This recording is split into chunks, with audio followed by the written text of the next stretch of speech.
This episode of the podcast is sponsored by Jed's Barbershop. With 3 locations now, you have no reason to not always look your best. Go get a haircut, a beard trim, or even a straight razor shave. Jed's Barbershop is open 7 days a week, Monday through Friday, 9 a.m. to 9 p.m., Saturday 9 to 7, and Sunday 12 to 5. They have a location downtown at 212 South, 700 East, and in Sugar House at 2153 East, 2100 South. They just opened up a 3rd location at 167 East, 900 South, right next to Randy's Records. No appointment is necessary. Head on over to jedsbarbershop.com for more information. Showcasing local talent, professionals, and everyday people making Salt Lake City what it is today. It's time for another episode of the I Am Salt Lake podcast. Welcome to episode 276 of I Am Salt Lake podcast. My name's Chris Hollifield. And I'm Chrissy Shelley. Today on the podcast, we sit down and chat with local Salt Lake City slam poet, RJ Walker. We get to find out his story and what got him into doing slam poetry. And we even find out about some of the books that he's narrated. He even reads a couple of his poems on this recording. Really cool. It made me realize how intense slam poetry actually is. I'll tell you what, I thought I wanted to do stand-up comedy, but then after talking with RJ on this episode, I'm like, I think I would make a great slam poet. You know what? I think it really is more up your alley, watching you guys just get that aggression out and you just say, ugh. But this is a really cool conversation. We're going to play that here in just a minute. As always, if this is your first time listening to the podcast, head on over to our website, iamsaltlake.com. This is where you can find all of the back episodes of the podcast for you to listen to, as well as all the links for all the outlets where you can subscribe to the podcast and check out some of the back episodes of the podcast, because we've been chatting with a lot of people, with some really, really cool people. Yeah, here in Salt Lake, and there's so many more. It's great. And as always, remember, share this podcast with your family and friends. Don't let this be your dirty little secret. So less than 2 weeks away from our wedding. Yeah, it's getting real. I'm ready for it to be over. Me too. I think we're both just like, oh, can't we just have it yesterday? We're still going to, even though we're going on a honeymoon to California, but there's still going to be the weekly episodes of the podcast going up. We have some great interviews that we're going to be playing here over the next couple of weeks. So you're going to want to check those out. If we do have any listeners, I know we have a lot of California listeners. We'd love to meet up with you for lunch or something. Yeah. Maybe go grab a coffee. I know this is a Salt Lake City podcast, but we'll be there. But if you're in California and you're listening, please reach out. This episode is also sponsored by Oleo Skin and Beard. If you're like us, your skin is dry, and if you're like me, your beard is dry. You need to moisturize. Oleo Skin and Beard carries an amazing line of skin oils, beard butters for moisturizing and shaping the beard. Even some great facial cleansers that I know Chrissy's a fan of. Oh, man. Lately, they're activated charcoal face soap. I don't know what they put in there, but it is just, I feel so clean. And every time I look in the shower, I'm like, how do I use that thing now again? But head on over to their website, oleoskin.com. Use the promo code IAMSaltLake, all one word. That's going to give you 25% off of your entire purchase. And guess what? Oleo, they actually made a post that they got accepted into the downtown farmers market over there at Pioneer Park. So that's starting up Saturday, June 10th. That is going to be so much. I'm so excited for that. Hard to believe, a month away. Oh, man. I mean, it is summertime here in Salt Lake pretty much, at least based off the weather today as we're recording this. Yeah. All right, let's jump into that conversation that we had with local Salt Lake City slam poet RJ Walker as we find out his story and find out what got him into doing slam poetry. Enjoy.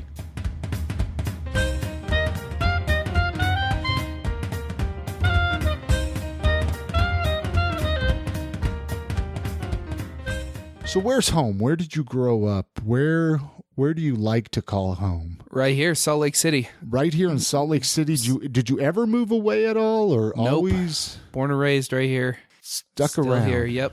Did you come from a big family? Only child? Not really. I was the middle child out of 3. I have 2 sisters. And what kind of kid were you growing up? I like to find out a little bit, as we kind of unfold the story of R.J. Walker. Oh man, right? there's so much baggage. Well, you had 3 sisters and you were in the middle. So it's true. That is rough in and of itself. Yeah, I guess I was like the disappointment child, where my dad was like, go do sports, and I'd do them badly. And my mom would be like, go to church, and I'd do it badly. And eventually... Now, what would you mean badly? You just weren't good at it? You had no passion, no drive? Like with sports. Let's talk about sports for a minute. So like with the sports, I don't know, my dad was like MVP of his high school football team. And I just like wasn't into it. It's like, why are we running? Why are we running towards this thing? I don't understand. Like when I was a little kid, I guess I just didn't get it, you know? And you just wanted to sit on the couch and play video games. Yep, I really just wanted to escape reality. I get you. That's exactly... my parents tried to make me play soccer, and I ended up just sitting and picking daisies. Yep, that was me. It's way more fun. And then there was me. I would skip down the field and get made fun of. And I never understood why people were making fun of me, but I would skip but down you were having a good time. And so my mom would have to teach me how to run. Literally, who has to be taught how to run? Hey, people like us just have other skills. Yeah. It just takes a minute to figure it out. Yeah, I suppose it took me a while to kind of like figure out like what you were interested in. What I'm was good like at. the first passion that you remember having? I would have to say writing. For sure. Like writing stories, poetry. Yeah, like I would just write stories, write jokes, write my thoughts. I found an old binder of things I wrote when I was like 5 or 6, and I couldn't read any of it, but there was a lot of it. So you were like a chronic journaler, kind of. Kind of, yeah. Like what kind of stuff would you like to write? Everything. It's hard for me. It's hard for me to say. Well, that's kind of how because I mean, the only reason I'm curious, because I was that way when I was younger, right? I'd write short stories. But growing up, my mom always wanted like a certain kind of structure, right? But I would just be like, no, I don't know how the story's going to end. And I was just wondering if you were the same way. Kind of. It's all like very fractured. Like, you know, you could barely pick out like what's even going on. But yeah, mostly like I would call them 6-year-old flash fiction. So let's jump ahead here a little bit. What got you interested to spoken word poetry? Is that like, is there a difference between slam poetry and spoken word, or is it all kind of intermingled, or how does that work? So poetry slam is a competition. Okay. Of spoken word poetry. Okay. So spoken word poetry is the art form, and poetry slam is simply a competition of it. And it's a very asinine competition in which we give random members of the audience scorecards to judge the poetry Olympic style 0 to 10. It's very unfair. But it engages at least 5 people in the act of listening to poetry. And I mean, in America, that's the goal, right? Yeah. Exactly. In America, it's like poetry readings are boring and for nerds, but if you make it a competition, then it's exciting. So what got you introduced to it? Was it a person, an event? Yeah. Talk about that. So I got disowned from my family for coming home early from a Mormon mission, and I had nowhere to go, no one to talk to. I ended up getting a night shift job as a security guard, and literally nothing would happen all night. So I would just write. I would just write down like jokes, and I would go to this open mic by my house at Greenhouse Effect, and I would tell these jokes. And eventually it started to evolve into more of like a character monologue. It started to take more of a shape, and people were like, hey, why don't you stop by the Poetry Slam and try some of this stuff out? You could win money. So I went, and did you go for the money, or did you go because you really wanted to do it? Right? Like I went because I literally had nothing else to do. So I was like, well, I might as well check it out, and I went there. I wasn't planning on competing. I just wanted to see it, and they were like, it's a $5 cover charge, strongly encouraged. And I'm like, oh, I didn't bring any cash. But no one warned you. Yeah, and then they were like, but it's free if you compete. So I signed up to compete, and I ended up taking second place. And you had I mean, this was the first time you've ever been to one of these. Yeah. So you had no idea of really how it was. Did you have poetry pre-written? Yes. Oh, okay. Yes, I So you did. didn't have to like really quick make it up on the spot. No, I had stuff that I had already written, and I knew the time limit was 3 minutes. I did at least that much research. Dang. That's impressive. So who taught you how to write poetry, though? Was it just self-taught just then? nobody. Honestly, we live in the age of the internet where anybody can learn how to do almost anything. But you'd be surprised how many people are lazy Yeah. to actually go on YouTube. Well, nobody or, wants to learn. Yeah. So And I mean, with poetry, like literally everyone's a poet these days. Anybody who writes can call themselves a poet. Nobody would really argue with you because it's so abstract. But do you and think? amorphous. So you really believe that? You really believe that anybody could call themselves a poet, though? Jack McCarthy, a poet I respect, once said that as long as you have at least one person to say it's a poem, then it's a poem, and that person could totally be you. Really? Yeah. So I very much like poetry itself is this ever evolving amorphous art form. And it exists as a series of movements rather than as like a set thing of this is poetry. So And I suppose if at a point people start to try to put stoppers on like, no, that's not poetry, this is poetry, it kind of seems like it would reduce like the amount of creativity you could use. Right. So like people from the last movement, like the last poetry movement would be like, that's not poetry. And the people who are about to start the next poetry movement are like, just watch me. It's basically like, you kids get off my lawn. But it's not that way with comedy, though, right? Like you can't just automatically call yourself a comedian. Oh, if people you do write it all the comedy. time. Oh yeah, people do it all the time, constantly. Nobody Interesting. said you had to be a good comedian. Exactly. Well, the only exactly. I asked Chrissy because she used to, do a lot of stand up, and so I'm using the same comparison to going to like an open mic to be a spoken word poet or whatever, and you say anybody, which it gives somebody like me hope, right? Like I'm like, okay, I could be a poet. It seems like I could make myself. They're very similar on the same level where anyone can keep trying and keep working at it. And there's opportunity to keep growing. If you're good, you probably will have more opportunities available to you. Yeah. If you're not, you can keep practicing. And I mean, Poetry Slam is really good for letting you know how well people are responding to your work. With comedy, you're doing well if people are laughing, and you're doing poorly if people are not laughing. With poetry, there's not like a set stick because it's not just one. It goes through the whole emotional scale. So you could do this poem and people could just sit there looking dumbfounded the whole time and then believe that it's an amazing poem, but you won't know. You don't get that energy feedback from the audience as a performer. So what Slam has done is it has encouraged ways in which the audience can give that positive feedback with shouts, cheers, various calls and responses, snapping in some scenes. Snapping in Chicago means the poem is bad. Like snapping their fingers? Really? Yeah. Like the where everyone else thinks it's clapping? Yeah, so snapping in Chicago or Albuquerque means the poem is bad. Snapping here in Salt Lake means the poem is good. Or more just that specific thing a person said. How do you find that out? Yeah, how do you? What if somebody from Chicago comes here and does some stuff and they get their fingers snapped at them? I don't know. The other thing about Poetry Slam is that the tournaments exist on a national level. Okay. So each scene sends teams to compete at the national level. Salt Lake sends 2 teams. We used to just send 1 until 2013. It was our first year sending 2. And when you go there, you can talk to these people, intersect, network.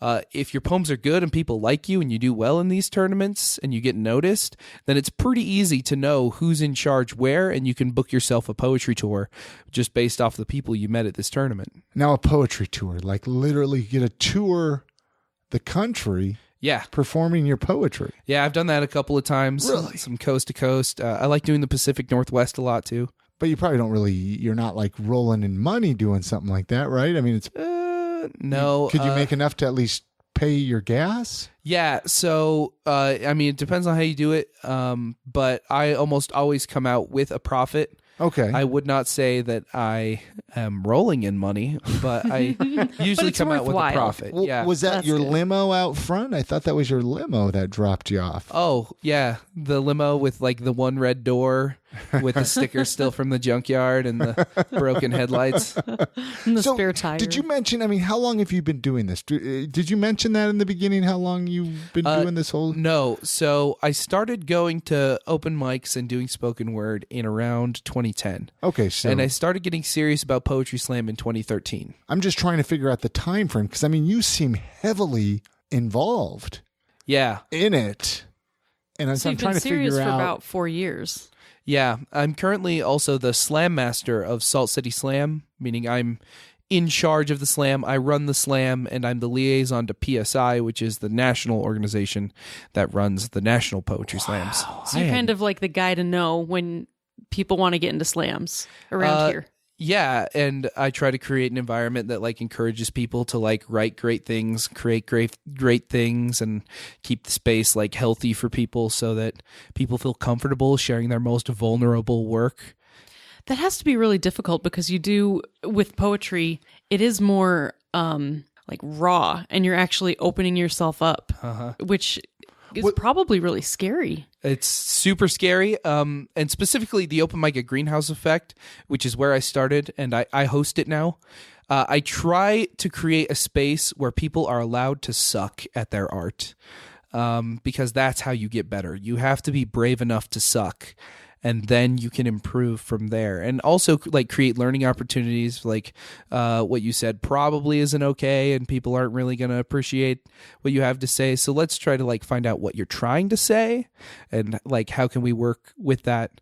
And Greenhouse is an anything goes mic. So Where's Greenhouse at? it's on about 33rd and 9th. I'm trying to think. I've never even heard of the place. Oh, really? Oh, it's great. The crepes are amazing. It's a crepe place. Best Crepes crepes in and the city, poems? easily. And how often does this happen? So Greenhouse Open Mic has happened every Sunday for the past 10 or 11 years. Yeah, at 7:30 p.m. Sounds like I need to. So 7:30 every Sunday till 9. Till we run out of people. Gosh, let's go Really? to this, Chrissy. Actually, it sounds Well, really cool. We do 3 rounds of 10 people, so we have 30 performers. Usually we have about 30 unique performers, sometimes a featured performer. And is this free to go to or no? It's free. It's a complete open forum to the public. It doesn't exist to like make money for anybody. It's just a bunch of artists started coming together and they just got somebody to organize who gets to play when. So I'm kind of curious, like how you said you're kind of, you're the head, you kind of organize all this stuff here and stuff. Who did it before you? I mean, was it not active? Did you kind of create the scene? Or? No, I sort of inherited stuff as people like moved away or Sure. retired. Jesse Parent was the slam master of Salt City Slam before me. Jesse Parent's a super prolific spoken word poet, way more than me. But he's currently like retired and taking a step back to focus on his family, and I've taken over there. The Greenhouse Effect open mic used to be run by a girl named Caro, who moved to Portland, but I had been going consistently for 4 years and I live really close. So I ended up taking over the host position.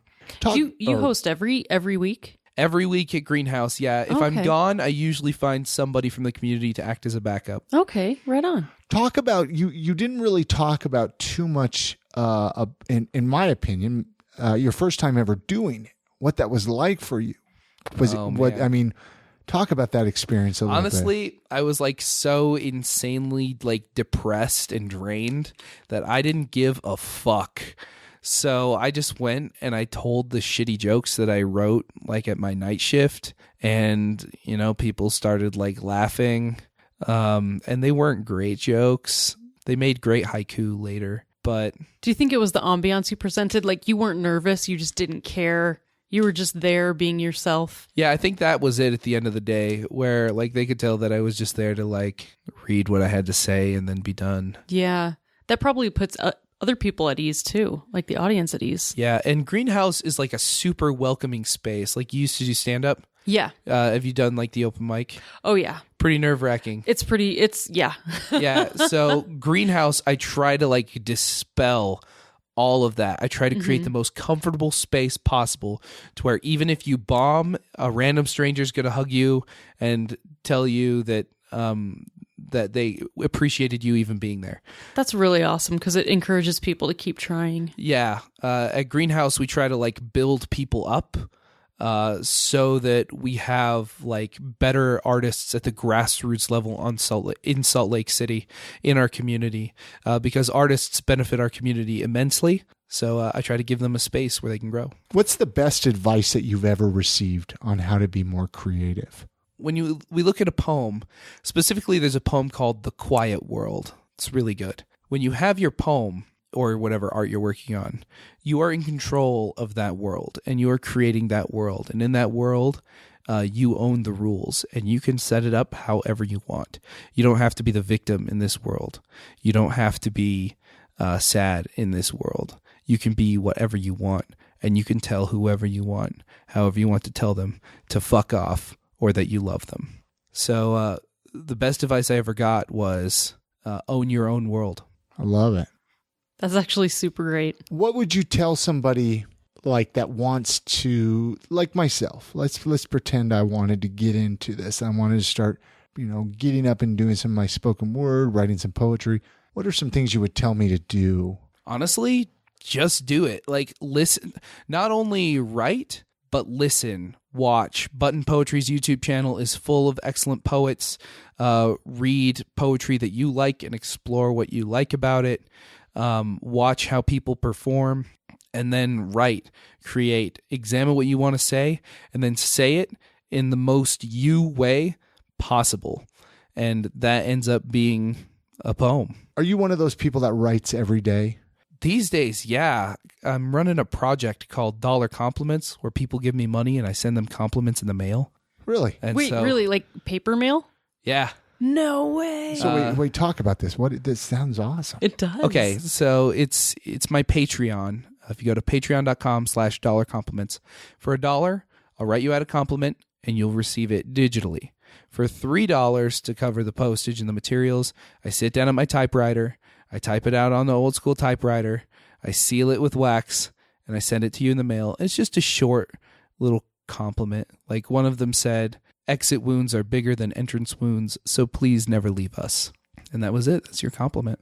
Is there a lot? I mean, do you have a lot of people that are part of it? Yeah. Or a handful? Or I make a little chunk of change off of my Patreon. Maybe like 30-ish people. Sure. I have to write like 30 compliments a month, so I try to do like that's one awesome a day. though. That and is I'll awesome. put a link for that up with the show notes. Sweet. with iamsaltlake.com with this episode. I love Patreon.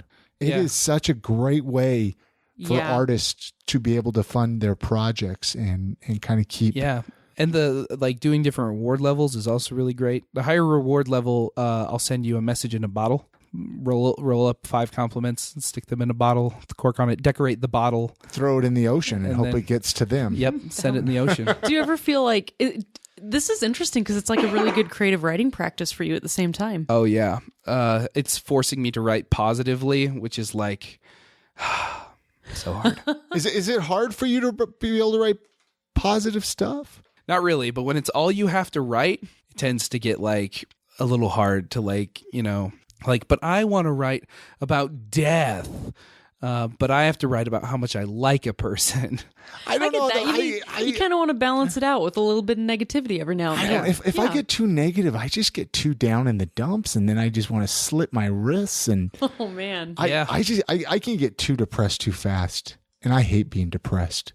I don't know. I just hate it. Yeah, me too. That's why I started this Dollar Compliments project, is to like inject more positivity into people's lives. Because a lot of times, especially people who work in like fucking like food service or customer service, they just get like destroyed every day by jackasses. Mm-hmm. And it's nice to like have somebody sit down and like think of something unique and creative to tell you that builds you up. Let's actually take a quick break. Need to play a message here from our sponsor. Then we'll come back. I know you mentioned you wanted to say a couple of your poems. Yeah. And so when we come back from our break, we'll have you read those for us. So Great. Hang tight. We'll be right back.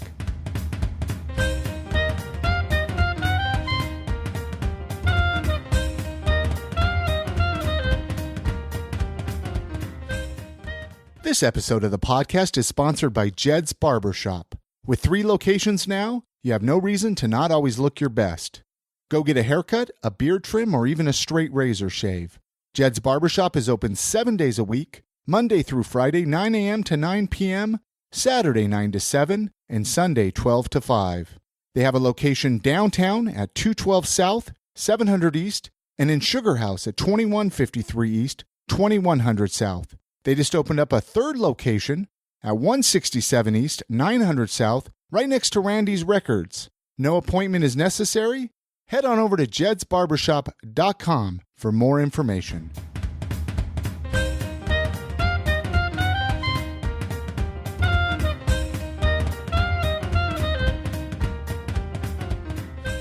So I promised before we went to break that you would read some of your poetry. Oh yeah. When we came back. Yeah. So I don't know if you have 1 or 2 or 3. I'd love to just hear some of your stuff. Okay. I definitely when I first saw your podcast and it was called I Am Salt Lake, I knew I had to come on and I had to read this poem. It's titled I Am Salt Lake City. I am Salt Lake City. I am the Angel Moroni tie clip that I wear to the bar. I am a CTR tattoo. I am beaten to death with the iron rod, but I still use it as a cane. I am Salt Lake City. I am 3.2% beer and 96.8% doctrine. I have a drunk uncle named Ogden and a disappointed aunt named Provo. I am the fetching shiz. Flippin' heck. Dang. I never learned how to use my swear words right. I am a church across the street from another church. I wear my tie for Jesus, not for my boss. I do not drink coffee, but I do drink Diet Coke. I do not drink alcohol, but this isn't my prescription. I do not believe in polygamy anymore, but this is my 3rd wife. I was the 18th state to legalize same-sex marriage, but the first to do it not by choice. I travel at 1,000 weddings per hour. I am on a singles ward group date with all of you, all of the time. Because we are Salt Lake City. We are local, independent, alternative rock from Las Vegas record labels. We are on the corner of State Street and 7200 South.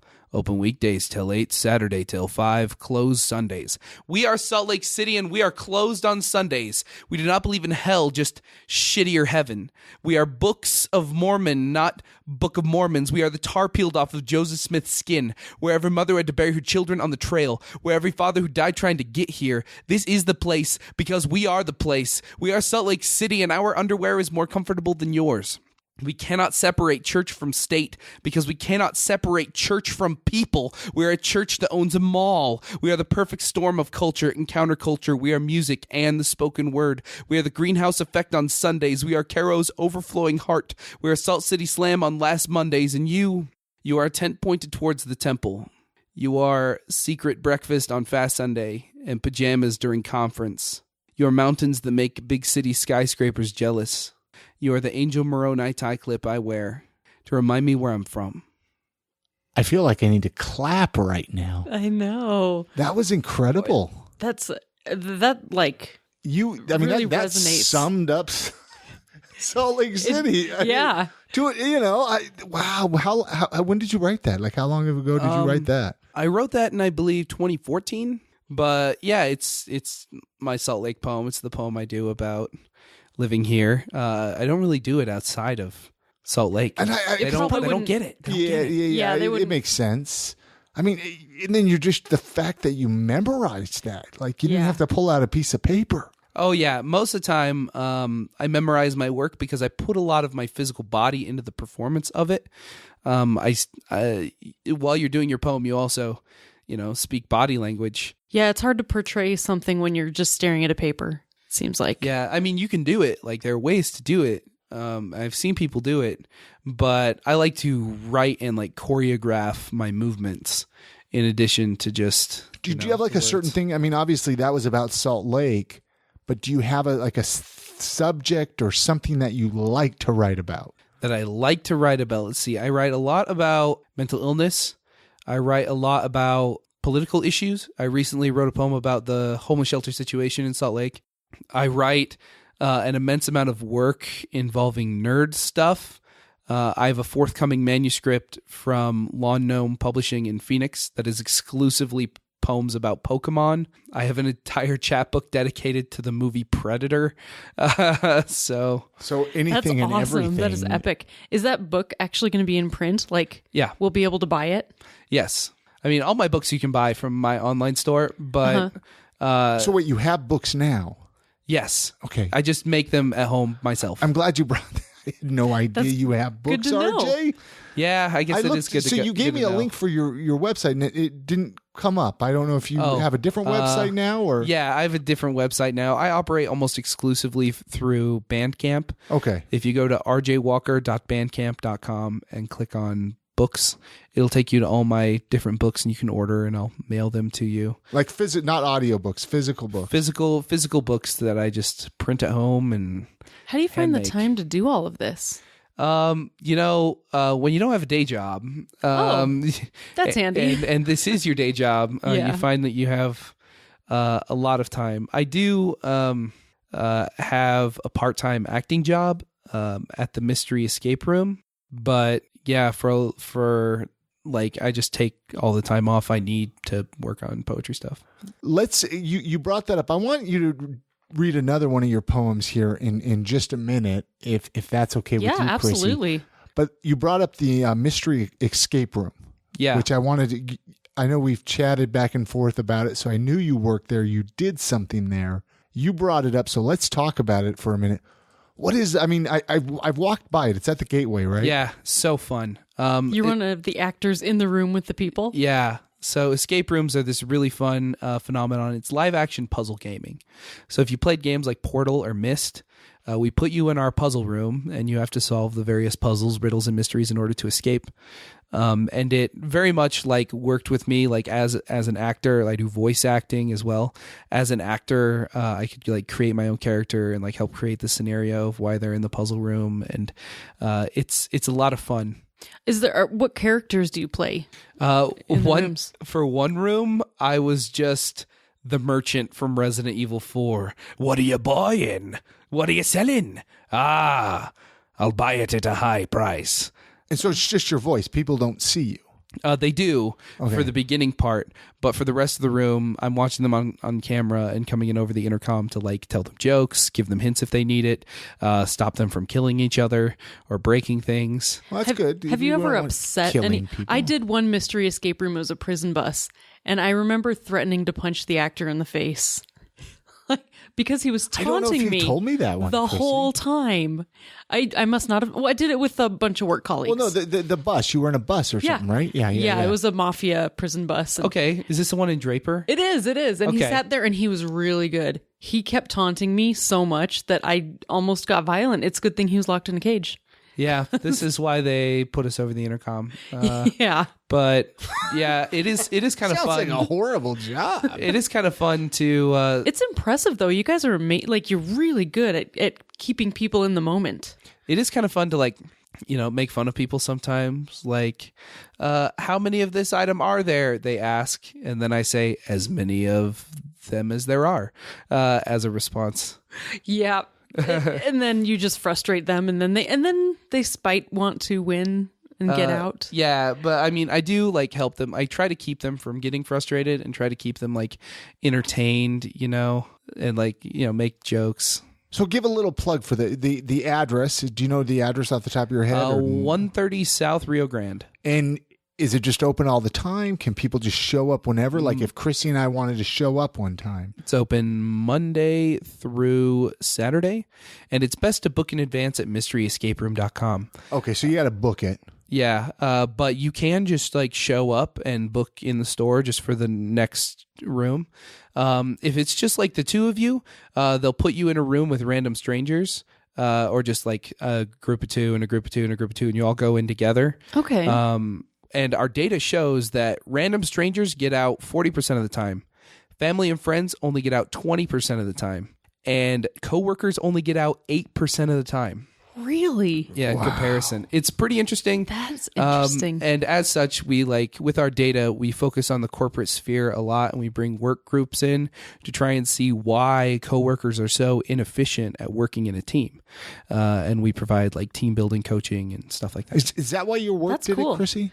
Well, they told us it was like an activity for working hard and being a good team, but now I'm suspicious. We got out though.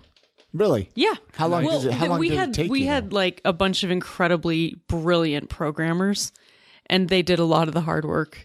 So how long did it take us? I can't remember, but we got out in time. So yeah, our rooms are specifically designed to test and strain teamwork ability. You could still be dumb as a brick and get out with a record time. In fact, high school kids that are part of improv troops or debate teams tend to excel and get our record times. really, Yeah, because they're so effective at communicating. Wow. that is so interesting. That makes a lot of sense, actually. Because if everyone thinks they're the smartest and they're trying to do things, you're actively working against each other. Yeah, ego tends to get in the way. Yeah. I want to hear another one of your poems. Okay. Do you want to hear? I do. I would do. love them. Do you want to share another one? Sure. Whatever one. I don't know. I just find it so fascinating. This one went viral on Imgur. I don't know. Actually, I'm gonna do this one instead. I don't want to make your viewership sad. Too sad. Let's make them sad. Medium sad. Okay, really sad? I don't know. What do you guys want to be out there? Yell real loud. Wherever. No, just whatever one you want to share, man. Okay, we'll do this one. Then maybe I'll do that other one later. In response to the question, RJ, where is your Halloween costume? Well, I was originally planning on going as my depression for Halloween, but the costume was so big and heavy that I could not leave my house, and I saw no point in dressing up as a ghost, seeing as I already am one, saw no point in paying $50 to walk through a haunted house when my heart already is one, so I came as this. I'm a Bogart come dressed as the closet, a graveyard come dressed as the fence. Just because I wear it every day doesn't make it any less of a costume, Kevin. I came to your Halloween party as a hilarious sad boy with a cracked dam of a chest, as a suicide survivor, as a fucking functional human being, and goddamn, isn't this costume convincing? And goddamn, isn't my smile enough of a mask for you? Isn't it so much scarier when the monster comes dressed as the man?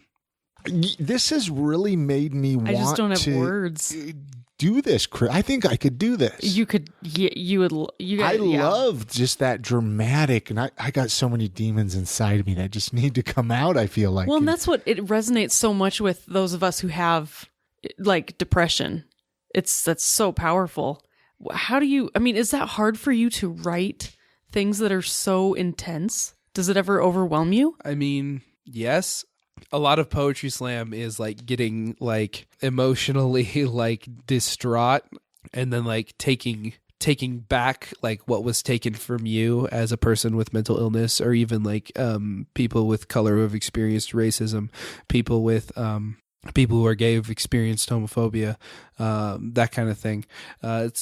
Poetry is about taking back your space and creating the world that's yours. So in this poem, I was telling Kevin to F off because I'm depressed and I don't want to wear a stupid Halloween costume at a stupid party. And just like explaining my depression in this way, using Halloween as the vehicle to do that, so that people without depression can look and be like, okay, so maybe this is more what it's like to have depression. Yeah, I mean, it's so amazing how you can take that and turn it into such a powerful story too in such a short amount of time.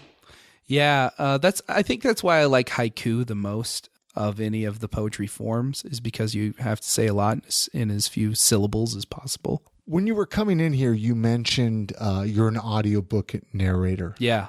How long have you been doing that? Oh man, one day I just worked at this sales job, and I did really well. I made commissions off of selling knives at like Walmart and like what's his face? But wait, there's more, that kind of thing.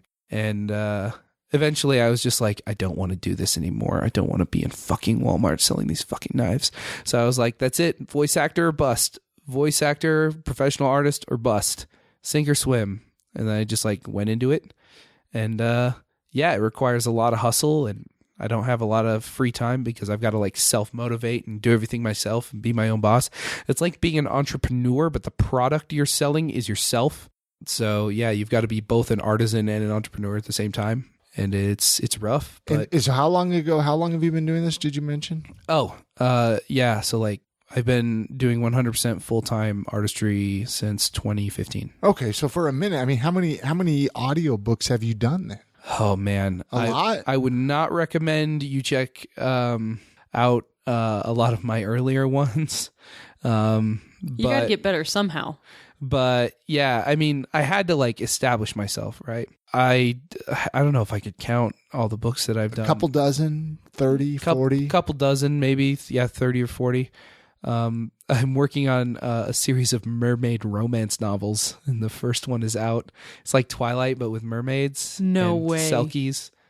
Oh my gosh, that's amazing. So, I mean, I know. what does that entail? Like, I mean, the quick story of it, somebody likes your voice, and then you're pretty much reading the book, right? Yeah. So however many hours. So I usually audition online. Yeah. And then they get back to me and they say, hey, I like your voice. Or they approach me, they listen to my voice demos from my Bandcamp website or from any of my online profiles, and they say, hey, your voice would be perfect for this project that I'm working on.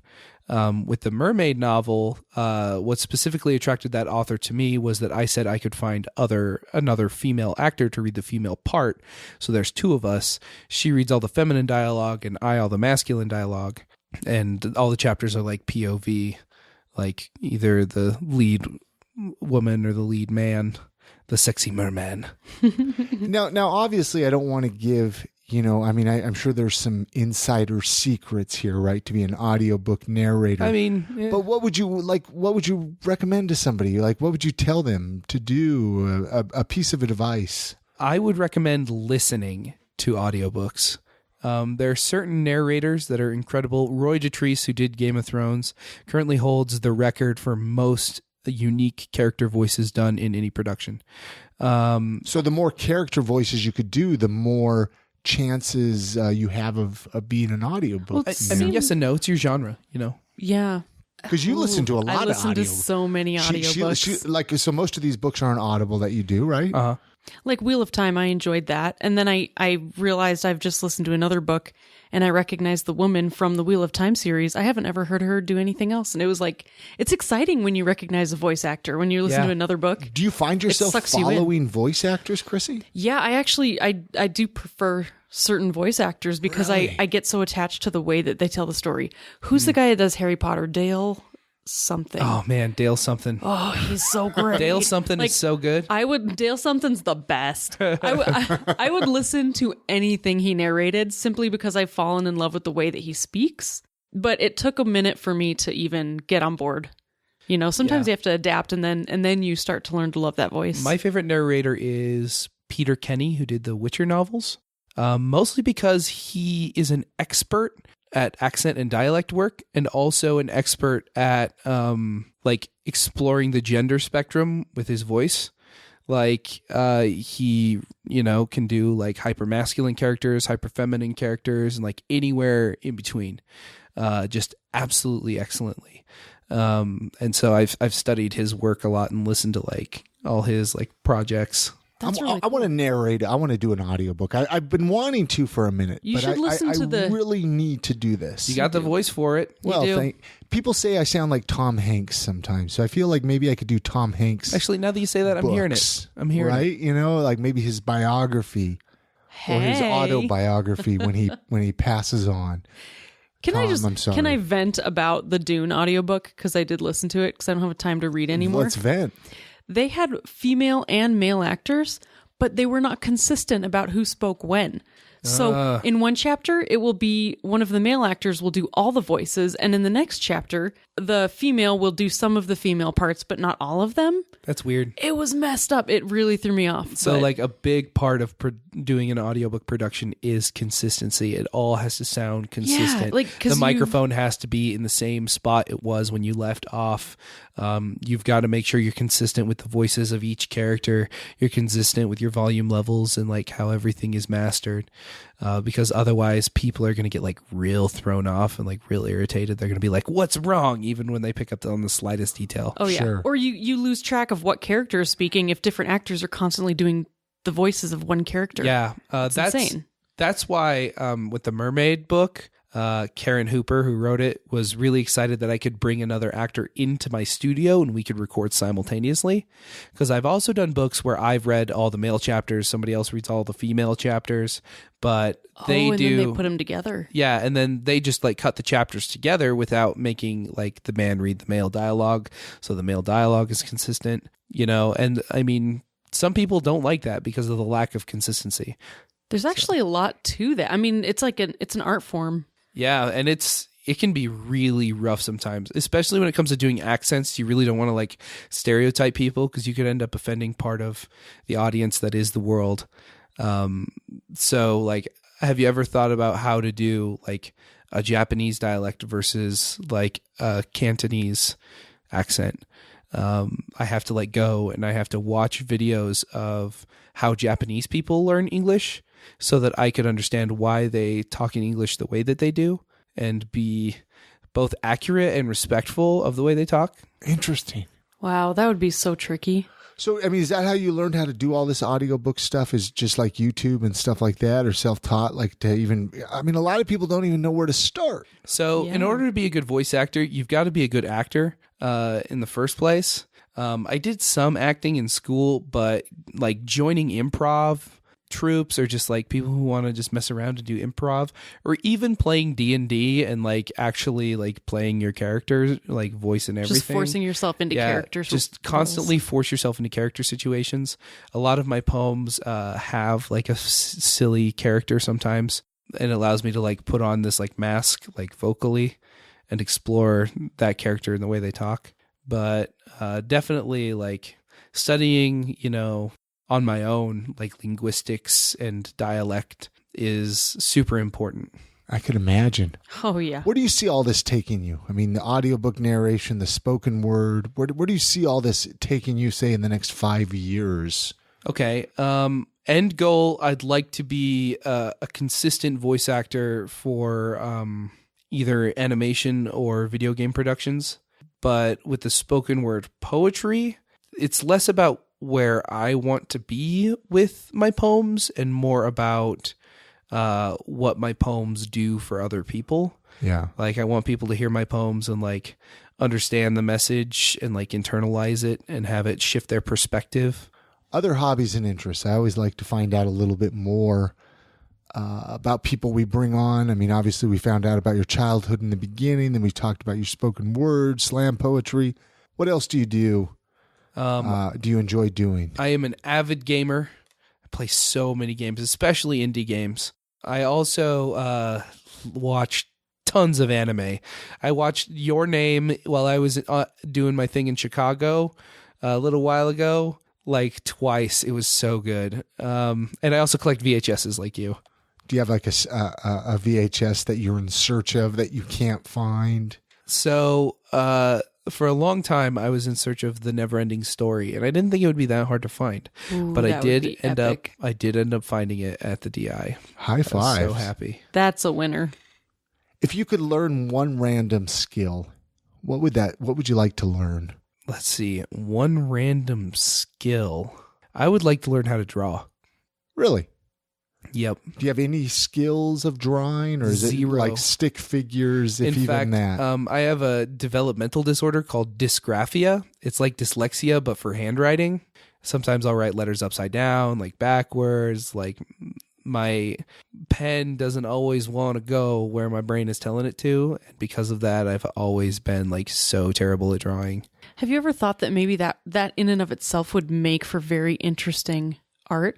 It's quite possible, but when it comes to being like an abstract expressionist, first people have to respect you. Otherwise, it's doodles. That's the problem with being an artist, right? Yeah. Oh. Let's say that somebody was coming to Salt Lake City for a day, right? What would you tell them to do or check out? Is there an area of town or a building? We bring in poetry features for our slams every single month. For our twice a month slams. And I always take these people to Bodega.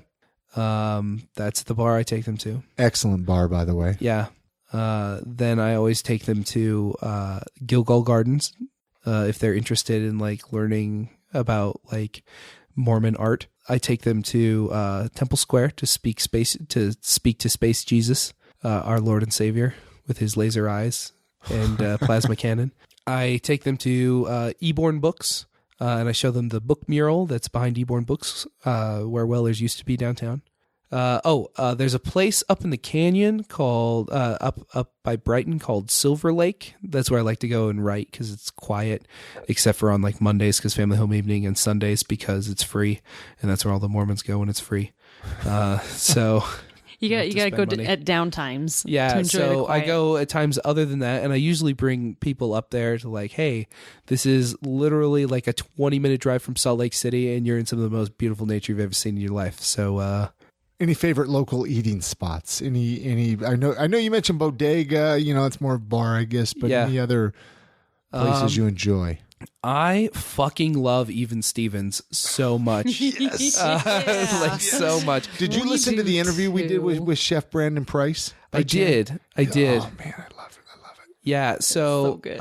actually, our slam is going to be at Even Stevens downtown location this month. The last Monday this month was at like the 25th. Or no, the 30th Of April or of May? of April. Okay. So we're starting to like we got the boot from Weller Bookworks because they couldn't stay open late for us anymore. They couldn't afford the overhead. But our new slam venue downtown is going to be Even Stevens downtown. Nice. We also tried out the Mandate Press, and we liked that a lot too. There just weren't chairs. So we're either going to get chairs for Mandate Press or go to Even Stevens. But this month is our first last Monday slam at Even Stevens. And is that going to be every last Monday? Yep. Salt City Slam has happened every last Monday since like the mid 2000s. And how can people find out more about that? Like, say people are listening 2 or 3 months into, down the road, and they want to find out about Salt City Slam. So if you go to Wasatch Wordsmiths on Facebook, we're the nonprofit organization that runs the poetry slams in Salt Lake. Whenever we have poets come in or whenever we have poets doing things, we always post it there, including the dates and locations of our slams, which are usually consistently second Thursday at Watchtower Cafe or the last Monday of the month, this month at Even Stevens. I love it. And Watchtower great Cafe. locations. I love them too. Yeah. Corey and Tui. Watchtower is dope. That slam is like growing, especially like the youth are really, really attracted to that slam and the location. So yeah, It's a great place to even just go enjoy it, even if you don't want to do poetry. It's a great place to. I would encourage people to come Absolutely. watch, hang out. You can hang out there for hours and be just the happiest. And in addition to VHS tapes, I love old arcade cabinets. That's another thing I do in the city. Atomic Arcade. I go there when I'm suicidal, and it fixes it. It's the best. Well, there you go. There's a great tip for suicidal people. Oh, yep. Write it down. Hey, Atomic and Go upstairs maybe I'll to, see you there. Cruisers. Overstimulation. Yeah. Go get a. That's a good shot and karaoke night. Play at shot the and Atomic Arcade and then yeah. go around to Cruisers. Anything else? I've had a heck of a conversation, RJ, bringing you on the podcast. I was so glad to finally bring you in here. I know there's probably a million more things we could talk about. Oh, yeah. And bring up. I'll put all the links to get in touch with you. Run down links. I mean, any websites. I know you mentioned the Wasatch Wordsmiths Facebook. Yeah. Any other websites or ways to connect with you? So I have my own personal page, which is RJ Walker Spoken Word Artist. That's how you know it's not RJ Walker me on Facebook. It says Spoken Word Artist after it. And you can follow all the stuff I do, like when I post dollar compliments for people that they've purchased, or like when I'm about to do like a show, or when I'm doing something with the Salt Lake Poetry Slam team, which I made last month. I made the Salt Lake Poetry Slam team, and we're headed to the National Poetry Slam in Denver. So all those adventures are going to get posted there. Right on. That is cool. And again, all of those links will be at iamsaltlake.com with this episode's show notes. Anything else you want to ask him, Chrissy? Do you have a motto or piece of advice you'd like to leave the listeners with? So my personal mission statement I've taken from an anecdote in the book A Wise Man's Fear by Patrick Rothfuss. It's a fantasy novel, really good. Check it out. The main character is playing this other character in a new board game, and the guy who's teaching him this board game almost loses every time, but always ends up winning. And then eventually the main character says, "Oh, you're getting pretty good at this. I'm getting pretty good at this game. I'm almost beating you." And then the guy who's teaching him the game beats him handily, like in 2 moves. Then they play again. He beats him in 2 moves again. And he says, the point is not to win. The point is to play a beautiful game. Because why would I want to play anything? Why would I want to win anything but a beautiful game? And that's how I view Poetry Slam. I try to play a beautiful game. It's not about winning. It's about producing the best poems possible and playing a beautiful game. I love it. Make life a beautiful game. Seems like a good place to end the podcast. Thank you so much. Thanks for coming on. And I always tell people, maybe down the road, we'll have to bring you back and catch up with you. So, for sure. Thank you. All right. Many thanks to RJ Walker for coming on this episode of the podcast. Head on over to imsaltlake.com/276. That's for episode 276.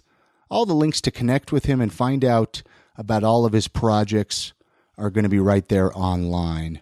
This episode of the podcast is sponsored by Jed's Barbershop. With 3 locations now, you have no reason to not always look your best. Go get a haircut, a beard trim, or even a straight razor shave. Jed's Barbershop is open 7 days a week, Monday through Friday, 9 a.m. to 9 p.m., Saturday, 9 to 7, and Sunday, 12 to 5. Their brand new 3rd location, it is opened. It just barely opened up. It's at 167 East, 900 South, right next to Randy's Records. They also have a downtown location at 212 South, 700 East, and in Sugar House at 2153 East, 2100 South. Remember, no appointment is necessary. Just show up, get a haircut, grab a soda, and leave with the knowledge that you look good. So jedsbarbershop.com is our website. Head on over there for more information. You know, every time we talk about Jed's, I feel like I wish we had a fancy jingle, like an old school jingle for Jed's Barbershop. Like kind of like that barbershop jingle. We should kind of create one. I think that'd be great. Hey, it's the first episode of the month. That means we need to give a shout out and some love to our Patreon supporters. These are the people that believe in the podcast, helping us keep going. They help us keep going. They are the ones that really are, you're the real heroes. They are the real heroes. But I'm going to try to pronounce their last names this time around, and I'm probably going to kick myself for doing that. But many thanks to Ryan Prince, Jared Aguilar, Brittany Hemingway, Jeff Hadfield, Phil Cooper, Michael Beck, Eric Tomorrow, Nicole Davison, Max Allen, Jeff Hatt, Kevin Lindstrom, John, 3 Irons SLC, Britt West, Nikki Line, Scott Knopf, Rob Knight, Dirt in Your Skirt, that's Margaret Schlachter. Great podcast. And Brian Young. So many thanks. I mean, that is a heck of a list. 19 Patreon supporters. Yeah. This episode, wow, so fascinating. You guys are great. Head on over to imsaltlake.com, and there's a banner up in the right-hand corner. Yes, where you click on it to join the swarm. Yeah, you can become a Patreon supporter. And, as little as $1. Yeah. I mean, honestly. $1 a month helps us out big time. Oh, my gosh. And some great rewards. Yeah, you really get a sticker. Cool rewards. And our love, our eternal gratitude. So head on over there, imsaltlake.com, click on that banner, become a Patreon supporter, and we will give you a hug next time we see you in person. Hey, be sure to connect with us on Twitter, as we're always sharing really cool stuff about Utah and what's going on in the city. Just go to imsaltlake.com/Twitter. It's going to send you right over to our Twitter page where you can connect and follow along. I know I've said it before, but I love following that Twitter feed because you're the one that updates it. It's a lot of fun to put together and kind of share stuff going on. I feel like I learned so much. And I know people at my office actually follow it too, and they love it because they feel like they're learning so much about Salt Lake. Well, thank you. Yeah. Thank you. All right, that's going to do it for this episode. Remember, get out and enjoy the city this week. Many thanks to RJ Walker for coming on this episode of the podcast. Many thanks to Jed's Barbershop and Olio for sponsoring the show, and for our many Patreon supporters. Thank you guys so much. And for you guys listening to the show. All right, get out, support local. Have a great week. And good night, Grammy.